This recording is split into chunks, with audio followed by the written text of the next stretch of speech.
Rio തസുയുടെ പ്രവചനത്തിൻ്റെ അടിസ്ഥാനത്തിൽ ജപ്പാനിൽ കഴിഞ്ഞ ദിവസം വലിയ പ്രകൃതി ദുരന്തം ഉണ്ടാകേണ്ടതാണ്. അതൊന്നുകിൽ വലിയ ഭൂകമ്പമായി മാറാം, അല്ലെങ്കിൽ ഭൂചലനമായി മാറാം. അതിനുശേഷം വലിയ സുനാമികൾ, അതായത് രാക്ഷസ തിരമാലകൾ കരയിലേക്ക് അടിച്ചു കയറും, അങ്ങനെയുള്ള അപകടമുണ്ടാകും. പക്ഷെ ഒന്നും സംഭവിച്ചില്ല. പകരം മറ്റൊരു അപകടമുണ്ടായി. എന്ന് പറഞ്ഞാൽ ജപ്പാൻ ഭരണകൂടം യാതൊരു ആശങ്കയ്ക്കും നിങ്ങൾ അടിമപ്പെടരുതെന്നും നിങ്ങളുടെ സംരക്ഷണത്തിനായി ഞങ്ങളുണ്ടെന്നും ഇത്തരത്തിലുള്ള പ്രവചനങ്ങൾ ശാസ്ത്രീയ അടിത്തറയില്ലാത്തതാണെന്നും ഒക്കെ പറഞ്ഞിരുന്നു. പക്ഷേ ആ ഗവൺമെൻറ്റിന് ശക്തമായ തിരിച്ചടി കിട്ടുന്ന രീതിയിൽ മറ്റൊരു സംഭവം ഉണ്ടായി. അതായത് മൗണ്ട് ഷിൻമോൺടേക്ക് എന്ന് പറയുന്ന അഗ്നിപർവ്വതം പൊട്ടിത്തെറിച്ചു.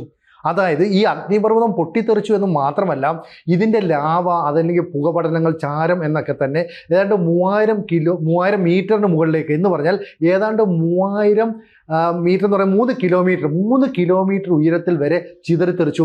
മണിക്കൂറുകളോളം ഇതിൻ്റെ പുക, അതുപോലെ തന്നെ ചാരമൊക്കെ തന്നെ തെറിച്ചു പോകുന്നതിൻ്റെ ദൃശ്യങ്ങളടക്കം അവിടെ കാണാമായിരുന്നു. ഇതെല്ലാം തന്നെ ജപ്പാനിലെ കാലാവസ്ഥാ നിരീക്ഷണ കേന്ദ്രം പഠന വകുപ്പൊക്കെ തന്നെ ദൃശ്യം ഷൂട്ട് ചെയ്തിരുന്നു. എന്നിട്ടത് പൊതുമധ്യത്തിൽ അവതരിപ്പിക്കുകയും ചെയ്തു. ഇതോടുകൂടി ജനങ്ങൾ പരിഭ്രാന്തരായി. അതായത് റിയോ തസുഗി പറഞ്ഞത് ജപ്പാനിൽ ഒരു വലിയ പ്രകൃതി ദുരന്തം ഉണ്ടാകാൻ സാധ്യതയുണ്ടെന്നാണ്. അങ്ങനെ ഉണ്ടാകില്ല, അതിനുള്ള പ്രതിരോധ പ്രവർത്തനങ്ങളെല്ലാം നടത്തി. ഇത്തരത്തിലുള്ള പ്രവചനങ്ങൾ ശാസ്ത്രീയമായ അടിത്തറയില്ലാത്തതാണ്. ഒരു വ്യക്തിക്ക് ഇന്ന സമയത്ത് ഇന്ന സ്ഥലത്ത് ഇന്ന ഡേറ്റിൽ ഭൂകമ്പം ഉണ്ടായി എന്ന് പ്രവചിക്കാൻ കഴിയില്ല. ഇതൊക്കെ പറഞ്ഞു. അവിടുത്തെ ജനങ്ങൾ ഒരു പരിധി വരെ വിശ്വസിച്ചു. പക്ഷേ ഈ മൗണ്ട് ഷിൻമോൺടേക്കിലെ അഗ്നിപർവ്വതത്തിലുണ്ടായ സ്ഫോടനം എല്ലാവരെയും ഞെട്ടിച്ചു. കാരണം ഏതാണ്ട് 9600 അടി വരെ ഉയരത്തിൽ ഇതിൻ്റെ ചാരമൊക്കെ ഉയർന്നു പൊങ്ങുക എന്ന് പറഞ്ഞാൽ അവിടുത്തെ ജനങ്ങൾ പൂർണ്ണമായും പരിഭ്രാന്തരായി. 2011 ഏപ്രിൽ 3 ശേഷം ഇത്തരത്തിൽ വലിയ ഒരു അഗ്നിപർവ്വത സ്ഫോടനം ജപ്പാനിൽ ഉണ്ടായിട്ടില്ല. അപ്പോൾ അവിടുത്തെ ജനങ്ങൾ പരിഭ്രാന്തരാകുന്നതിൽ തെറ്റില്ല.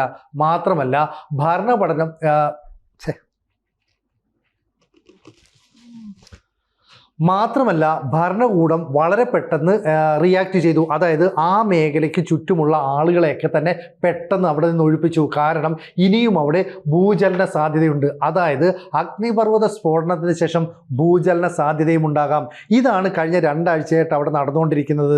അതായത് തോഗാര ദ്വീപ സമൂഹത്തിന് സമീപത്തായിട്ട് 2 ആഴ്ചക്കുള്ളിൽ 1000-ഓളം ചെറുതും വലുതുമായ ഭൂചലനങ്ങൾ ഉണ്ടായി. അത് പകലെന്നോ രാത്രിയെന്നോ വ്യത്യാസമില്ലാതെയാണ് ഉണ്ടായത്.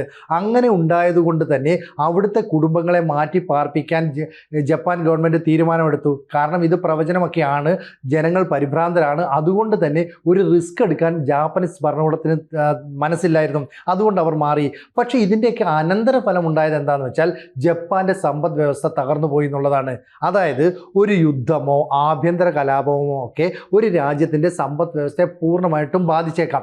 അതല്ലെങ്കിൽ അവിടെ പകർച്ചവ്യാധി ഉണ്ടാവുകയോ അല്ലെങ്കിൽ മറ്റ് മരുന്ന് കണ്ടുപിടിക്കാത്ത രോഗങ്ങൾ വരികയൊക്കെ ചെയ്യുമ്പോൾ വലിയ ആശങ്കകൾ ഉണ്ടാകാം. പക്ഷേ ഇവിടെ എന്താ സംഭവിച്ചേ? റിയോ തസുഗി എന്ന് പറയുന്ന ഒരു കോമിക് പുസ്തകം എഴുതുന്ന ഒരു സ്ത്രീ, അവരുടെ ഒരു പ്രവചനം ഒരു രാജ്യത്തിൻ്റെ സമ്പദ് വ്യവസ്ഥയെ ആകെ ഇടിച്ചു താഴ്ത്തിക്കളഞ്ഞു. 30,000 കോടി രൂപയുടെ നഷ്ടം ഈ പറയുന്ന ജപ്പാനിൽ ഉണ്ടായിട്ടുണ്ട്. ഇതിന് കാരണം റിയോ തസുഗിയാണ്. കാരണം ജപ്പാൻ എന്ന് പറയുന്ന ഒരു ടൂറിസം കേന്ദ്രം കൂടിയാണ്. തൈവാനിൽ നിന്ന്, ചൈനയിൽ നിന്നൊക്കെ ധാരാളം ടൂറിസ്റ്റുകൾ വരുന്നതാണ്. കഴിഞ്ഞ ഏപ്രിൽ മാസം വരെ ഏതാണ്ട് 39% വർധനമാണ് മുൻ വർഷങ്ങളെ അപേക്ഷിച്ച് ടൂറിസ്റ്റുകളുടെ വരവിൽ ജപ്പാനിലുണ്ടായത്. എന്നാൽ ഈ റിയോ തസുഗിയുടെ പ്രവചനം ലോകമെമ്പാടുമുള്ള മാധ്യമങ്ങൾ, സോഷ്യൽ മീഡിയ ഒരു വലിയ ചർച്ചയാക്കി മാറ്റി. ഇതിനുശേഷം മെയ് മുതൽ അങ്ങോട്ടേക്ക് എത്തുന്ന ടൂറിസ്റ്റുകളുടെ എണ്ണം വലിയ തോതിൽ കുറഞ്ഞു. അതുകൊണ്ട് തന്നെ അവിടേക്ക് ടൂറിസ്റ്റുകൾ ഇല്ലാതെ വരുന്നു. ഇത്തരത്തിലുള്ള പ്രശ്നമുള്ളത് കൊണ്ടാണ് ഇത്ര വലിയ സാമ്പത്തിക നഷ്ടമുണ്ടാകുന്നത്. അപ്പോൾ 100 കണക്കിന് വിമാനങ്ങളാണ് അങ്ങോട്ടേക്ക് വരുന്നത് റദ്ദാക്കിയത്. ഇത് ജപ്പാൻ ഉൾക്കൊള്ളാൻ കഴിയുന്നതിനപ്പുറമാണ്. മാത്രമല്ല, ഒരു അഗ്നിപർവ്വത സ്ഫോടനം ഉണ്ടാകുന്നു, അതിന് തുടർച്ചയായി ഭൂചലന സാധ്യതയുണ്ടെന്ന് ഗവൺമെൻറ്റിന് പറയേണ്ടി വരിക ഒരു ശരിയല്ലാത്ത കാര്യം കൂടിയാണ്. അല്ലെങ്കിൽ അവർ ഒരു തോൽവി സമ്മതിച്ചു എന്ന് പറയുന്നതിനുള്ള കാര്യമാണ്. ഇവിടെ ശാസ്ത്രീയമായ അടിത്തറയില്ല എന്ന് പറയുന്നത് വളരെ കൃത്യമാണ്.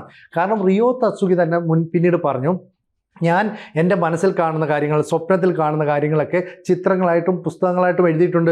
പക്ഷേ വിദഗ്ധർ എന്താണോ പറയുന്നത് അത് നിങ്ങൾ അനുസരിക്കണം. അപ്പോൾ ഇവർ പറഞ്ഞു എന്നതിൻ്റെ അടിസ്ഥാനത്തിലാണ് 2011 ഭൂകമ്പം ഉണ്ടായി, അല്ലെങ്കിൽ വലിയൊരു പ്രകൃതി ദുരന്തമുണ്ടായി, 16 മുതൽ 18,000 വരെ ആളുകൾ കൊല്ലപ്പെട്ടു. ഇതൊക്കെ ഇവരുടെ പ്രവചനമാണെന്ന് ആരൊക്കെയോ പ്രചരിപ്പിച്ചു. പക്ഷേ ഇവർ പോലും ഇപ്പോൾ ഒരു ജാമ്യം എടുക്കുന്ന നിലപാടെടുത്തു.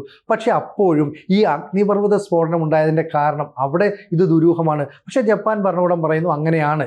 അവിടെ ഇടയ്ക്കിടയ്ക്ക് ഭൂകമ്പങ്ങൾ ഉണ്ടാകാറുണ്ട്, ഭൂചലനം ഉണ്ടാകാറുണ്ട്. ലോകത്ത് മൊത്തം ഉണ്ടാകുന്ന ഭൂചലനങ്ങളുടെ 18% ഉണ്ടാകുന്നത് ജപ്പാനിലാണ്. അങ്ങനെയാണെങ്കിൽ അമേരിക്കയിൽ എന്ത് സംഭവിച്ചു? അപ്പോൾ അമേരിക്കയിലെ ടെക്സസിൽ ഒരു മിന്നൽ പ്രളയം ഉണ്ടാകുന്നു.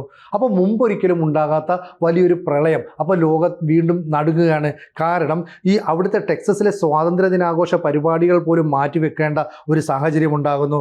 മാത്രമല്ല ടെക്സസിൻ്റെ പടിഞ്ഞാറ് മധ്യഭാഗത്ത് വീണ്ടും പ്രളയം ഉണ്ടാകുമെന്ന് മുന്നറിയിപ്പ് നൽകുന്നു. ഒരു 4 മാസം എടുത്ത് പെയ്യേണ്ട മഴ എത്രത്തോളം ഉണ്ടോ അത്രയും 4 മണിക്കൂർ കൊണ്ട് ടെക്സസിൽ പെയ്തു വരികയാണ്. ഇത് മാത്രമല്ല 1 മണിക്കൂർ കൊണ്ട് നദിയിലെ ജലനിരപ്പ് ഏതാണ്ട് 24 അടി വരെ ഉയരുന്നു. എന്ന് പറഞ്ഞാൽ ഒരു 2 നില കെട്ടിടത്തിൽ എത്ര വലുപ്പമുണ്ടോ അത്രയും ഉയരത്തിൽ വരെ വെള്ളം ഉയരാം. ഇത്തരത്തിൽ പേടിപ്പെടുത്തുന്ന ഒരു സാഹചര്യം ഉണ്ടായി. ചുരുക്കം പറഞ്ഞാൽ 1987 ശേഷം അമേരിക്കയിൽ ഇത്രയും വലിയൊരു മിന്നൽ പ്രളയം ഉണ്ടായിട്ടില്ല എന്നാണ് അവർ പറയുന്നത്. അങ്ങനെയാണെങ്കിൽ ഈ റിയോ തത്സുയിയുടെ പ്രവചനത്തിൻ്റെ തുടർച്ചയാണോ ഈ അമേരിക്കയിൽ ഉണ്ടായത്? അങ്ങനെയാണെങ്കിൽ ഒരാഴ്ചയ്ക്ക് മുമ്പ് ചൈനയിൽ എന്ത് സംഭവിച്ചു? അവിടെ ഏതാണ്ട് 40,000-ഓളം ആളുകളെ മാറ്റി പാർപ്പിക്കേണ്ട തരത്തിൽ വെള്ളപ്പൊക്കം ഉണ്ടാകുന്നു. എന്നിട്ട് പറയുന്നു ഇത് മൺസൂൺ സീസണാണ്, അതുകൊണ്ട് സ്വാഭാവികമായി ഉണ്ടാകുന്നതാണ് ഇത്തരം വെള്ളപ്പൊക്കമെന്ന്. പക്ഷേ 50 വർഷങ്ങൾക്കിടയിൽ ആദ്യമായിട്ടാണ് ചൈനയിൽ അത്രയും വലിയ വെള്ളപ്പൊക്കം ഉണ്ടായത്.